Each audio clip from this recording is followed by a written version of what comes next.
सत्य की राह पर चलो और धर्म का आचरण करो। इन विचारों के साथ डॉक्टर साहब से प्रेरणा लेकर इन विचारों के साथ हम लोगों ने ये चैनल शुरू किया था, जिस पर लगातार आप लोगों तक विचार डॉक्टर साहब के पहुंचाया जा रहे हैं, उनके अध्ययन और उनका ज्ञान पहुंचाया जा रहा है। इसी कड़ी में हम बात करेंगे शुक्राचार्य का ज्योतिष में जो विवेचन किया गया, उनके बारे में जो बताया गया, जो उनका मारक प्रभाव बताया गया है, और जो सेंट जेवियर हो या मदर टेरेसा हो, जो इनका रिलीजियस है, वहां पर क्या अनुभव है, दोनों को तुलनात्मक अध्ययन कराएंगे सर से। सर जय श्री राम, आपने समय दिया। जय। सर, एक तरफ आपने सेंट जेवियर के बारे में बताया कि उनकी मृत्यु कैसे हुई, तड़प के, और वो क्या अनुभव कर रहे थे, और दूसरा मदर टेरेसा के पास जो लोग जा रहे थे अपने इलाज के लिए कि वो चमत्कारिक रूप से उनको ठीक करेंगी, फिर वो कैसे पीड़ा से गुजर रहे थे। एक तो आपने ये बताया।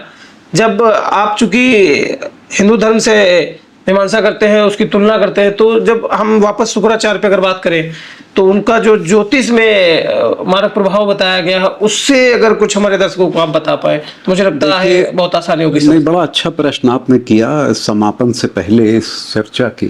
जी, हमारे यहाँ शुक्राचार्य जी की विशेषता है कि वो असुरों के गुरु होने के अलावा अपना अध्यात्म पीड़ा के माध्यम से आरंभ करते हैं। यदि आपके जीवन में शुक्राचार्य का प्रवेश होगा, कैसे होता है, पहले तो ये प्रश्न है। दो ही तरीके से होता है। या तो आप किसी मजार की पूजा करने लगे, किसी सूफी के संत के भरी पड़ी हैं दरगाहें, आप वहां जाएं। उदाहरण के लिए आप साईं बाबा के पास पहुंच गए जी। अब साईं बाबा क्या हैं? सूफी संत हैं। सूफी संत। जब सूफी हैं तो अब ब्राह्मिक हैं, बिल्कुल, क्योंकि इस्लाम को ग्रहण किया हुआ है, इसीलिए सूफी कहलाए। सफ पहनते थे, सूफी कहलाए। अब सूफी जब आपके घर में प्रवेश करेगा और उसको गुरु मान के आप अपने घर में ले भी आए, आप मजार से एक प्रेत उठा लाए। अब जब वो आ गया आपके घर में, आपके यहाँ सब ठीक ठाक है, औसत है जीवन। मैं नहीं कहता कि कोई बड़ा चमत्कार हो गया है कि आपने करोड़ों कमा लिए हैं या आपने मोटर बंगला मकान सब कर लिया है। अरे जिंदगी औसत स्तर पे ही होती। 100 में 90 लोग औसत स्तर पे रहते हैं, मेहनत करते हैं, उसका रिवॉर्ड पाते हैं। 10 लोग हैं जो भाग्य या ब्रेक थ्रू कर लेते हैं, और एक ऐसा भाग्यशाली होता है जो कुछ भी नहीं करता, लेकिन पिताजी इतना कमा गए, या चाचा मर गए जायदाद दे गए, बुआ मर गई जायदाद दे गई, है नहीं, ऐसे भी हो जाते हैं। तो साधारण जीवन की बात करिए तो हम में से 100 में 90 लोग वही जीवन जीते हैं, कमाते हैं, पैसा जोड़ते हैं, मेहनत करते हैं, और भाग्योदय की आशा में किसी एक सूफी की मजार पे पहुंच जाते हैं कि यहां से चमत्कार होगा, करोड़ों प्राप्त होंगे।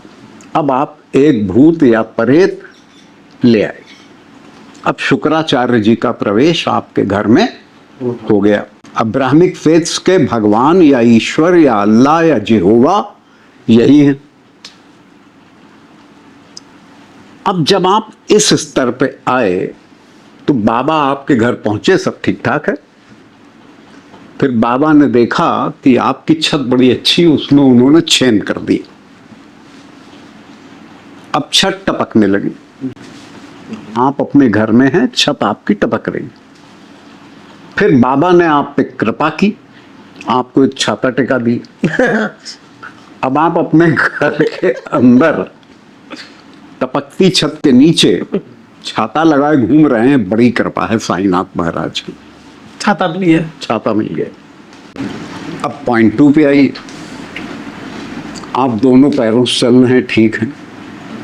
बाबा ने आते ही आपकी एक टांग तोड़ दी और आपको बैसाखी टिका दी।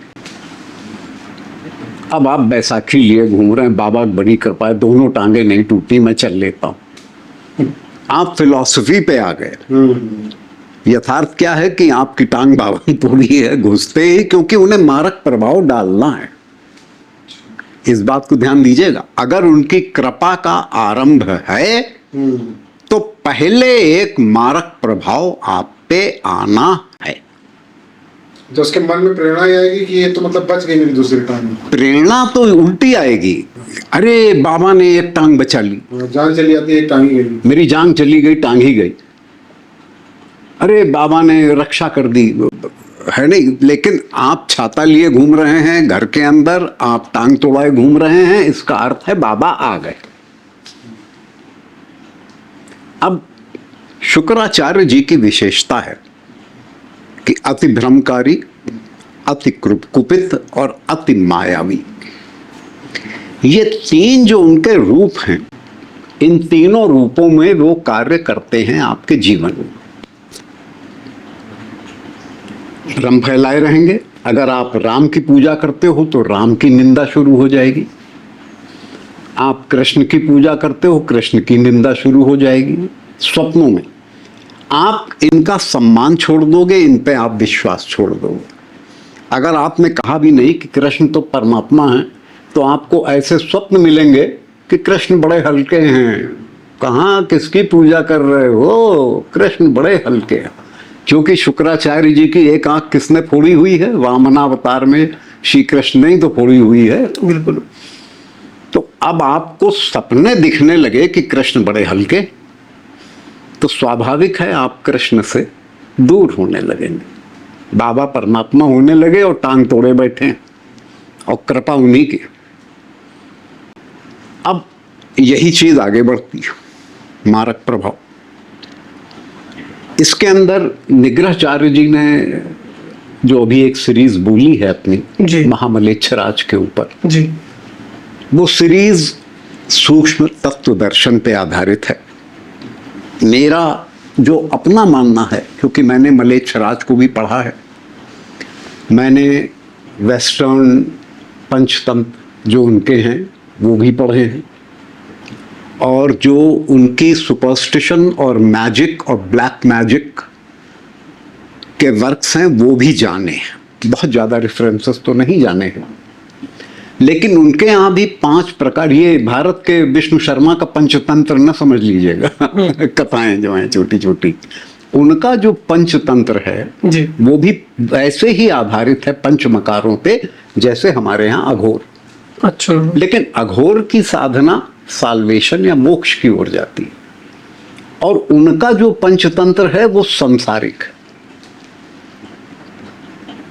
लेकिन उसकी जो क्रियाएं हैं वो इसकी क्रियाओं से बिल्कुल अलग है। वो अमानवीय हैं, वो बार्बरिक हैं, वो कृत्य, उसमें ज्यादातर स्त्रियां और बच्चे इन्वॉल्व हैं, इन्हीं की बलि इन्वॉल्व है, इन्हीं के साथ misbehaviour to the demonic level involve. जैसे भी एक बहुत बड़ी फाइल एपिस्टीन निकली, स्टेन वाला फाइल। हाँ, जैसे एक उसी का प्रयोग है। एपिस्टीन निकली, ये सब उसी के प्रयोग हैं। और एक एलीट सोसाइटी एग्जिस्ट करती है यूरोप में भी, अमेरिका में भी, इंडिया में भी, जो इनसे कनेक्टेड है, और ये उस तरह के प्रयोग करके, उदाहरण के लिए 600 बच्चे की बलि से मलेच्छराज प्रसन्न होकर के आपको धन प्रदान करेगा। और बच्चे वो होते हैं जो टॉडलर्स, अर्थात जो अभी भी पैर से चल नहीं पा रहे, घुटने के बल चलते हैं। तो अब इतने छोटे 600 बच्चों की बलि, एक उदाहरण खाली दे रहा हूं, बच्चे गायब होते हैं। हाँ, ऐसी कई संस्थाओं के नाम गिना है स्वामी निग्रहाचार्य जी महाराज। बहुत हैं, गायब होते हैं, इनके बॉडी से एक्सट्रैक्ट किया जाता है बहुत कुछ हार्मोन्स जो कि बच्चों में होते हैं। जी। ये लोग जो इस ग्रुप को बिलोंग करते हैं, उनके चेहरे पे आपको एज नहीं दिखेगी, वो चाहे जितनी एज के होते चले जाएं। तो विचित्र विचित्र प्रयोग वहां पे बने हुए हैं, और एक कुर्सी वो मानते हैं, एक पद मानते हैं मलेच्छराज का, जहां महापापी भी पहुंचता है। जो पाप अति कर डालेगा, पाप की अति, उसके कर्म को भुगतने से पहले जिस कारण उसने पाप किया है, पहले उसका कर्म भुगतेगा। अगर उसने बड़ा बनने के लिए पाप किया है तो उस पराकाष्ठा पे वो उस पाप से ही बड़ा बनेगा। ये उनकी फिलॉसफी है। मैं इस विवेचन पे नहीं जाता कि कर्म का दंड है, वो दंड तो अगले जन्म में आएगा, इस जन्म में तो नहीं ही दिखाई देगा, क्योंकि बैलेंस शीट दूसरे तरह से चल रही है। क्योंकि वो प्रयोग कर रहे हैं ना, प्रयोग भी तो सफल होंगे उनके। अब प्रयोग सफल होगा कि अगर हमें अरबपति बनना है, खरबपति बनना है, हमें बिल गेट बनना है, हमें मार्क जुकरबर्ग बनना है, हमें एलन मस्क बनना है, जिसकी सैलरी इतनी है जितनी नेशंस के बजट नहीं है, तो हमारा ये इंटेंशन है और इसलिए हम ये पाप कर रहे हैं। इनका भी एक खुदा है, वो है असुर गुरु शुक्राचार्य, जिन्होंने महामलेच्छ को अपने अधीन कर रखा, और महामलेच्छ परम पापी है। अब आप आइए, इस परम पाप में मृत्यु के अधीन सब हैं, चाहे पापी हों, चाहे साधु हों, चाहे ईश्वर भक्त हों, चाहे दैत्य भक्त हों। अब संसार में सोशियोलॉजिकल डेफिनेशन में, सामाजिक परिभाषा में, तो हम चोर, डाकू, बलात्कारी, ऐसे कई शब्द हमारे पास हैं जिनका हम विवेचन कर लेते हैं। जेंडर को लेकर के भी हमारे पास बहुत से शब्द हैं जिनसे हम विवेचन कर लेते हैं। बिल्कुल। शिशुपाल ने जब भगवान श्री कृष्ण को गालियां 100 दी हैं, तो किसी भी स्थान पे उसने कृष्ण को माँ या बहन से संबंधित कोई गाली नहीं दी। नहीं दी। पुत्री, महिला संबंधी महिला संबंध ही कहीं नहीं है। स्त्री से संबंधित कोई, तुम छली हो, तुम धूर्त हो, ये सब, तुम कपटी हो, मायावी हो, रणछोड़, मायावी हो, युद्ध से भाग गए, रणछोर हो, ग्वाला हो, हाँ ग्वाले हो, हाँ दूध दुहने वाले हो, 100 तो उल्टे सीधे कह डाले उसने, लेकिन कहीं माता और बहन या पुत्री का कहीं कोई भी नाम उसने नहीं लिया। नारी शक्ति का कोई, नारी का कोई प्रयोग नहीं। तो ये हमारे धर्म में घुस कहाँ से गया, हमारी भाषा में कहाँ से आ गया? माँ और बहन के लिए अपशब्द बोलना। अब तो उन्हीं के लिए प्रयोग होते हैं, बाकी तो कुछ होता ही नहीं। ये माँ और बहन के लिए अपशब्द तब आए जब एक विदेशी आक्रांता असुर शुक्राचार्य के भक्त इस्लाम के नाम पे भारत में प्रवेश की और अपनी संस्कृति लेके आए। तब हमने पहली बार देखा कि इनकी संस्कृति में बहन तो है ही नहीं, चचेरी, ममेरी, फुफेरी, यहां तक कि स्टेप डॉटर भी नहीं है, स्टेप सन भी नहीं है। हमारे यहां तो भगवान श्री राम को जब वनवास हुआ तो यही चीज कौशल्या माता ने कही कि पिता के वचन से बड़े वचन माँ के हैं। मैं कहती हूं तुम वनवास न जाओ, रुक जाओ, पिता ने भले कहा हो वनवास जाओ। तो भगवान श्री राम का जवाब है, तुम तो माँ हो लेकिन कैकेयी भी तो माता है। तो सौतेली हो चाहे कोई हो, माँ माँ है, उसकी आज्ञा है, उसकी इच्छा है। तो माता और पिता वहां 2 हो रहे हैं और यहाँ तुम अकेली हो। वनवास तो मैं जाऊंगा। हाँ, बहुमत वहां है, लोकतंत्र वहां है, लोकतंत्र बहुमत उधर है। तो यहां तो माता के लिए ये श्रद्धा, और वहां अगर बाप का पहला बेटा है और बाप अगर माँ से शादी करता है, उसकी माँ की डेथ हो जाती है और फिर बाप की डेथ हो जाती है, तो that son is qualified to marry. ऐसे कई अभी भी निकल के आए, कई उदाहरण। अरे बहुत उदाहरण भरे पड़े हैं। एक तो हमारी ही पढ़ाई हुई स्टूडेंट है, वही परेशान हो गई। वो कहने लगी कि सर हम ब्याह के जिनसे गए थे, लड़की शिया थी, सुन्नी में मैरिड हो गई, और कहने लगी कि सर हम क्या कहें, हम जहाँ ब्याह के गए तो फिर हमें बच्चा नहीं हुआ तो हमें छोड़ दिया हमारे हस्बैंड ने। तो ससुर बोले तुम कहाँ जाओगी, तो यहीं रह लो। तो तो अम्मी ने भी मना नहीं किया कुछ, तो वहीं रहने लगे उनके साथ। फिर बाद में अम्मी नाराज होने लगी क्योंकि अब मैं उनकी सौतन हो गई थी, तो उन्होंने मुझे हटा दिया, तो मुझको उनके मामू ले गए। तो जब मामू ले गए, मामू के साथ रही, तो वहाँ मामी नाराज होने लगी हम अब तो तुम एक जवान लड़की ले आए हो, अब तुम्हें बुढ़े की क्या जरूरत। तो कहने लगे घर में उन्होंने वहाँ सर्वर फोड़ दिया। तो वो इनके एक और चचाजाद भाई थे, वो हमको ले गए। तो कहने लगे सर बन के तो हम बहू आए थे घर में, और घर भरे हम चाची मामी सब बन गए अपने यहाँ। इतना बड़ा दुर्भाग्य है। ये दुर्भाग्य है या ये कल्चर है? देखिए, अगर संस्कृति है तो है। अब वो ट्राइबल है और आज की संस्कृति से मेल नहीं खाती। ट्राइबल तो सर हमारे यहाँ भी है, पर हमारे यहाँ नहीं, कुछ नहीं है। अब हमारी फर्क है, लैंड फर्क है, वो लैंड फर्क है, वहाँ के सोशल कंडीशंस फर्क थी। जिस मूवमेंट पे ये सब जायज हुआ, ऐसा नहीं है, ये सोसाइटी के वेलफेयर के लिए जायज हुआ था कि विडोज इधर उधर भटके ना।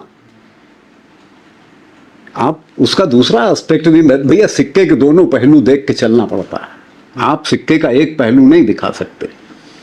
लेकिन फिर वही एक सोशल कुरीति, कुप्रथा इसमें कन्वर्ट हो गई। परिणाम ये हुआ कि समाज उससे ज्यादा चिपका हुआ है क्योंकि पुरुष प्रधान। तो ये मारक प्रभाव है स्त्री के लिए।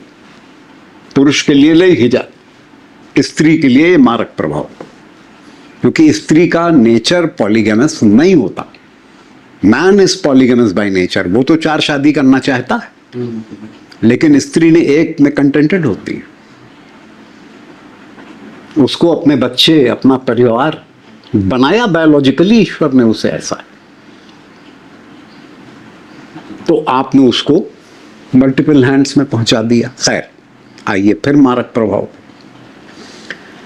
अब शुक्राचार्य जी जब प्रविष्ट होते हैं और मारक प्रभाव लाते हैं, तो अपने भक्तों पे भी मारक प्रभाव डालते हैं। और वो विशेष समय होता है मृत्यु का। मृत्यु सबको आनी है। अब उसकी क्वालिटी क्या होगी डेथ की, ये इंपॉर्टेंट है कि आप शांत, प्रसन्न चित्त, आनंद में, ट्रांस में, सदगति पाने के रास्ते पे अपना जीवन त्यागेंगे, या आप दुख में रोते हुए, पीड़ा महसूस करते हुए, शारीरिक और मानसिक, माइंड में डाउटफुल, स्वर्ग मिलेगा कि नरक मिलेगा या कुछ भी नहीं मिलेगा, किस योनि में जा रहे हैं, और उस श्रद्धा और विश्वास में भी आप डूबे हुए हैं कि इस क्षण जो हमें पीड़ा हो रही है ये ईश्वर की कृपा है। कंसेप्ट उलट गया, विरोधाभास हो गया। जब ईश्वर की कृपा है तो सुख, शांति और प्रसन्नता है, आनंद है। ये आनंदवाद कहां गया? उसकी जगह दुखवाद कहां आ गया? और ऐसा दुखवाद आ गया जो आपको लग रहा है कि कोई आपके ऊपर अत्याचार कर रहा है, जो मदर टेरेसा करती थी कि आखिरी समय जब किसी व्यक्ति का होता था तो वो उसको दवा नहीं देती थी, जो आपने कहा जी कि इसको भाई पेन किलर दे दो, अगर इसकी सांस उखड़ी है तो डेकाड्रॉन लगा दो, अगर इसका कैंसर है इसको तो उसके एंटी पेन किलर्स कॉस्टली आते हैं, लेकिन वो दे दो। तो डोनेट हो रहे थे ना, मिल रहे थे, उनको परचेज थोड़ी करने थे। अरे वो परचेस करने का सवाल ही नहीं, उनको डोनेशन में मिला करता था, वो भेजते थे, लेकिन वो दवाएं उनके यहाँ वैसी वैसी भरी रहती थी।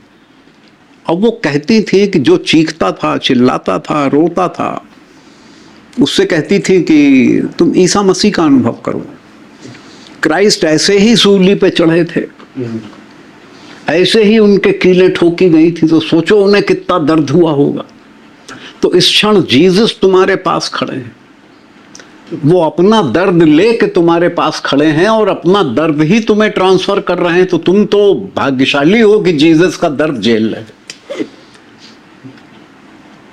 अब आप सोचिए कि कृष्ण अपना आनंद लेके आपके सामने खड़े हैं, वो तो दर्द ले रहे हैं ना अपनों का। वो आपका दर्द खींच करके आपको आनंद दे रहे हैं, और ईसा मसीह अपनी कृपा में आपको अपना दर्द दे रहे हैं। जैसे साईं बाबा आपकी टांग तोड़ दिए, वो एक आपको दे दिया। बैसाखी दे दी, कहा लो घूमो इसके ऊपर। जी। हम साईं भक्त हैं, बाबा की बड़ी कृपा। छत में छेद कर दिया, छाता टिका दिया, आप अपने घर ही छाता लगाएं।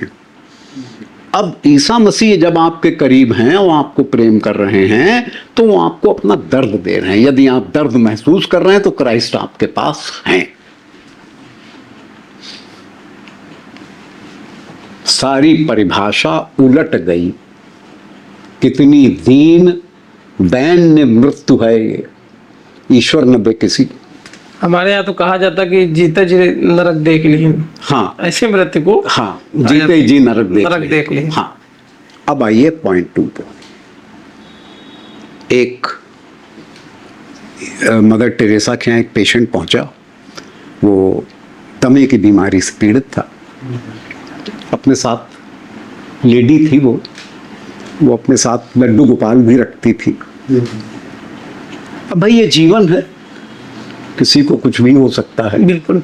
चाहे आप जितने आध्यात्मिक हो, स्वामी रामकृष्ण परमहंस की भी डेथ कैंसर से ही हुई थी, जबकि वो इतने बड़े आध्यात्मिक थे, सब जानते हैं।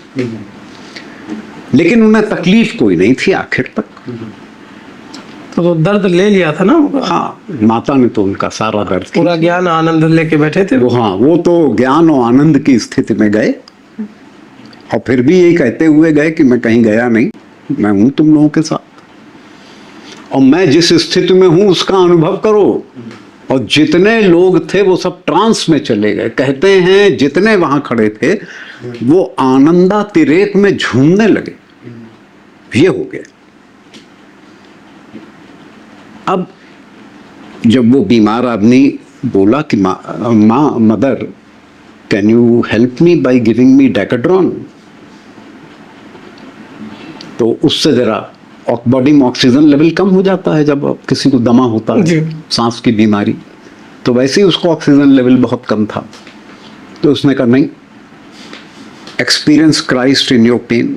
उसकी जान जा रही हो, experience Christ in your pain and I can see that Christ is kissing you।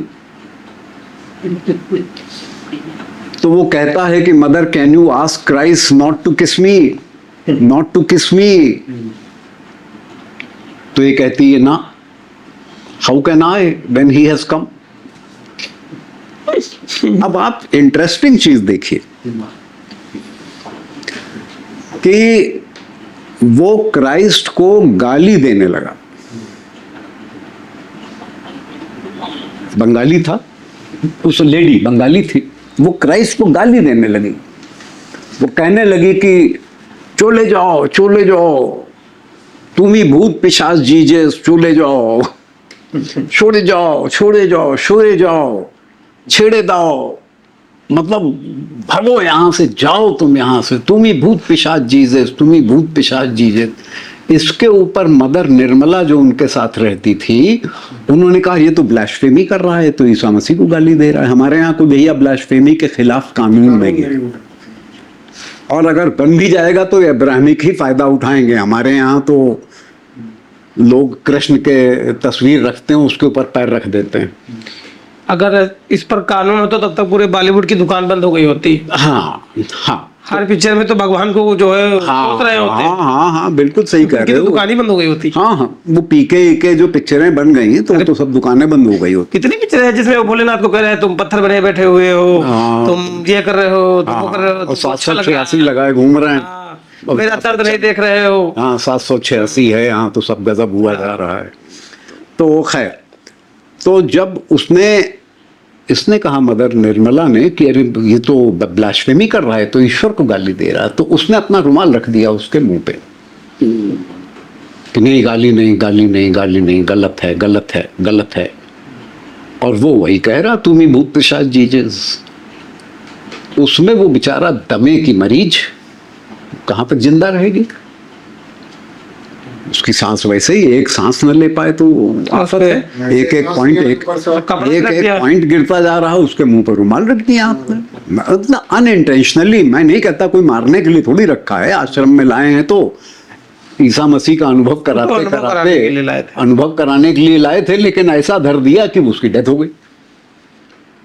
उसके घर वालों ने हंगामा काट दी, गरीब लोग थे लेकिन हंगामा काट दिया। बुद्धदेव भट्टाचार्य की CPIM की भाई गवर्नमेंट थी, न्यूज़ तो निकली ही नहीं, मीडिया में कहीं गई ही नहीं। लेकिन हमारे ख्याल से कलकत्ता का हर 10वां आदमी, 5वां आदमी जो पुराना है, सब ये कहानी जानते हैं। एग्जैक्टली उसी तरीके से जिस तरह बिरला साहब वहां से भागे थे। भाई बिरला की पूरी फैक्ट्री कलकत्ता में तो लगी थी जाकर के जी, और उसके बाद कैपिटलिस्ट और प्रोलेटारिएट का झगड़ा बना करके कम्युनिस्टों ने कि ये कैपिटलिस्ट हैं और इनको लेबर मारेंगे, उनकी पिटाई करवाई, उनके कपड़े उतरवाए, वो खाली जांघिया पहन के अपने ऑफिस पहुंचे उस दिन, और उन्होंने कसम खा ली कि मैं बंगाल में एक फैक्ट्री नहीं लगाऊंगा। निकल गए बंगाल से, और उसके बाद धीरे धीरे उन्होंने सेटअप बाइंड अप कर दिया। तो मीडिया में ये खबरें नहीं आई, लेकिन इस प्रकार का मारक प्रभाव शुक्राचार्य जी का आपको प्रत्येक उस इंसिडेंट में आपको मिलेगा। जीसस के साथ ही आप देखिए कि 2 चोर या बैंडिट्स उनके साथ क्रूसीफाई हुए थे। उस क्रूसीफिक्शन में एक का नाम है डेमास और एक का नाम है गेस्टास। जो डेमास है वो उनके राइट साइड में है और जो गेस्टास है वो लेफ्ट में है। गेस्टास जीसस को गाली दे रहा है कि तू कैसा भगवान का बेटा है, ना अपने बचा पाया ना हमको बचा पाया। तब से गालियां पड़ रही उनको। हाँ, इत्तेफाक से जो डेमास है वो चोर तो है, लेकिन उसको अपनी चोरी पे रिपेंटेंस है। देखिए यहां पे भी एक डिफरेंस बड़ा अच्छा बताऊंगा आपको। जीसस उससे बस इतना ही कहते हैं कि तुम अपनी चोरी पे रिपेंटेंस कर रहे हो, तो मैं तुमको तुम्हारा केस अपने फादर के आगे प्लीड करूंगा, ये कहते हैं। ये कन्वर्सेशन है, ये बाइबल में रिकॉर्डेड है, ल्यूक में भी है, मार्क में भी है, मैथ्यू में भी है। कहीं कहीं इन गेस्टास और डेमास दोनों के नाम कहीं कहीं आए। वैसे ये डॉक्ट्रिन तो बहुत बात की है, और ये करीब 4th या 5th सेंचुरी में डॉक्ट्रिन ये आई। पहले तो इनको चोर उचक्कों के नाम, बैंडिट्स के नाम दिए ही नहीं गए, लेकिन बाद में समझ में आया कि ये क्राइस्ट के साथ ही क्रूसिफाई हुए थे, तो भाई हिस्ट्री से तो इनको अलग नहीं किया जा सकता। तो उसमें डेमास को सेंट का भी दर्जा दिया गया। Demas became a saint. लेकिन चीखते चिल्लाते वो दोनों रहे आखिर तक, और जब उनका फादर पे विश्वास हो गया, महामलेच्छराज पे, तो और ज्यादा चीखे चिल्लाए वो, क्योंकि फिर तो बात ही बदल गई। अब यहां पे क्राइस्ट की एक बड़ी इंपॉर्टेंट चीज आती है कि उन्होंने चोरी को क्राइम माना, उसे जस्टिफाई नहीं किया, और ये भी कहा क्योंकि तुमने रिपेंटेंस की है, इसलिए मैं फादर के आगे तुम्हारा केस प्लीड करूंगा। आगे जब यही अब्राहमिक डॉक्ट्रिन बढ़ी तो चोरी, चपाड़ी, डकैती, बलात्कार ये सब इंटर कर गए इसी डॉक्ट्रिन में, माले गनीमत बन गए।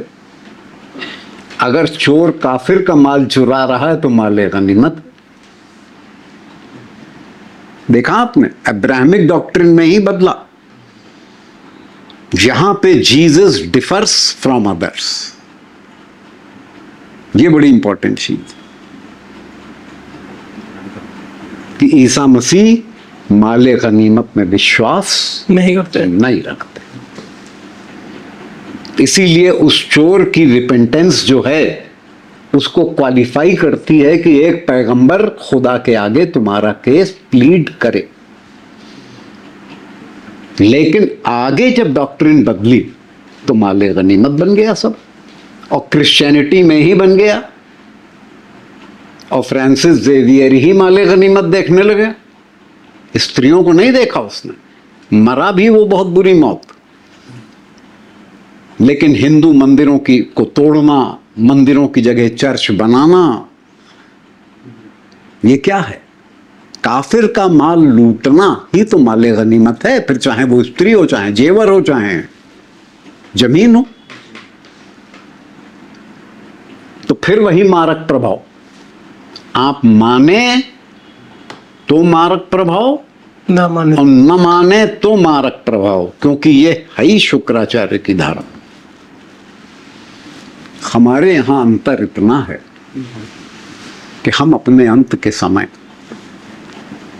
उस ट्रांस को देखते हैं जिसमें है नहीं वो गंगा जी का तट हो या यमुना का वंशी वट हो, मेरा सांवरा निकट हो जब प्राण तन से निकले, इतना तो करना स्वामी जब प्राण तन से निकले।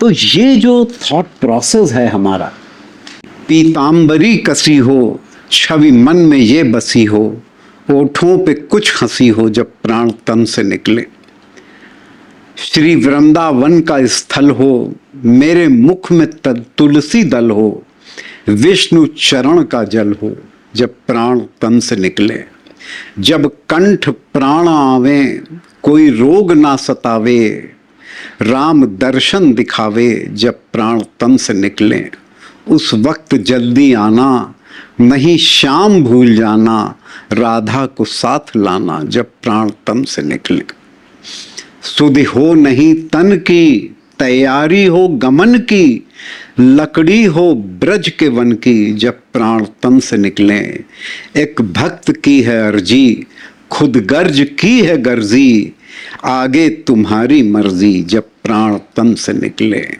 ये नेक सी अरज है मानो तो क्या हरज है, कुछ आपका फर्ज है जब प्राण तन से निकले। तो ये जो भगवान कुंज बिहारी के चरणों की वंदना है, और कहते हैं कि जब कृष्ण सम्मुख होते हैं, जिन लोगों ने अनुभव किया है, मैंने तो किया नहीं, मैंने तो स्वप्न दर्शन जरूर मुझे भगवान के हुए हैं, और कृष्ण के दर्शन में का तो आनंद स्वप्न का था, लेकिन जिन लोगों ने किए हैं, कृष्ण के जो भक्त हैं, उन सब का ये कहना है कि शायद मोक्ष भी हल्की होगी उस आनंद के आगे। और वो जो ट्रांस एग्जिस्ट करता है वो बहुत टाइम तक रहता है, कि अगर एक क्षण आपको हेलुसिनेशन में भी वो दिख गए, कोई साइकेडेलिक इम्पैक्ट में भी आपको मिल गए, दिख गए, तो आप ये समझ लीजिए कि महीना भर तक आप उस ट्रांस में रहेंगे,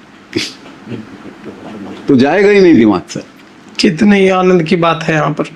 तो यहाँ पर मृत्यु एक जलसा है, एक उत्सव है, एक सेलिब्रेशन, जबकि अब्राहमिक फेथ्स में death is end God's presence is dreaded.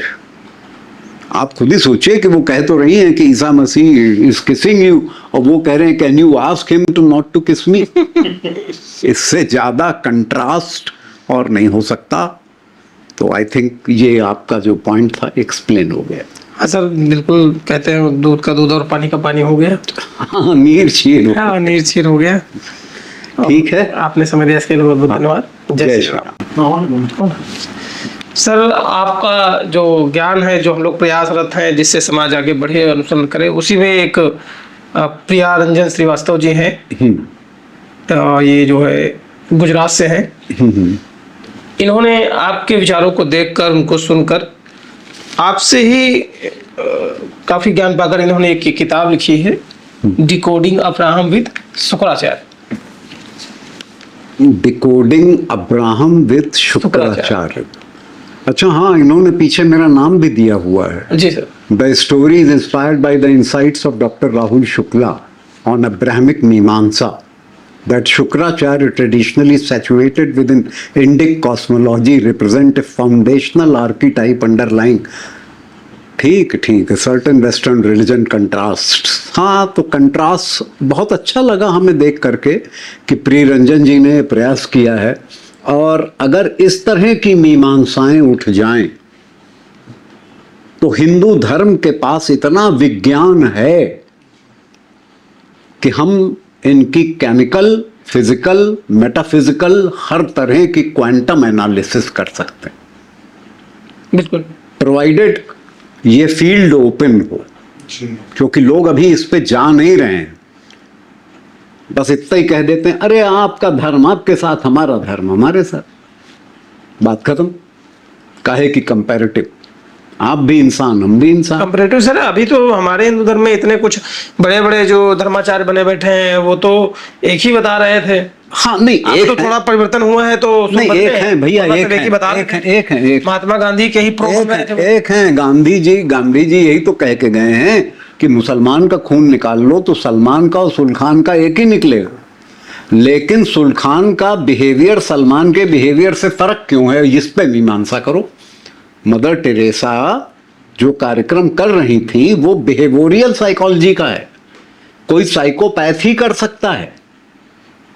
Psychopath आप समझते हैं, एक उस लेवल का पागल जो अपने आगे किसी को सही नहीं मानता, और जबकि व्हेन शी हरसेल्फ डाइड वो खुद तो पैथेड्रीन पे थी।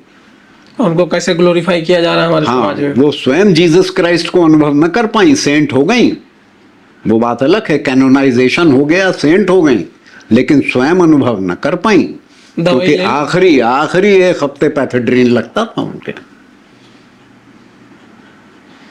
वही है कि हमारे यमराज जी से बच के कहाँ जाओगे, दंड तो लेना ही पड़ेगा हाँ। कर्मों का। तो अब इस तरह की अगर किताबें आई तो जो प्रियरंजन जी ने लिखा हुआ है, and I am very happy that he is by profession engineer, तो ये खुद ही साइंस के आदमी, तो अब इनसे क्या आप कहेंगे। तो ये जो बेसिक नॉलेज है, I would recommend my followers to proceed with this. Flipkart पे अवेलेबल है प्रियंजन जी की ये बुक। और आप इनको पढ़ें क्योंकि ये इस तरह की जो कॉस्मोलॉजी के ऊपर, इंडिक कॉस्मोलॉजी के बेस को लेकर के आ रही हैं किताबें या शुरू हो गई हैं आना, इसी में शुक्राचार्य का विवेचन होता जाएगा जो मैंने अभी कर दिया। मृत्यु में भी दोनों जगह अंतर दिखा दिया। बिल्कुल मेरे ख्याल से हो गया, आज का पर्याप्त है। बिल्कुल। और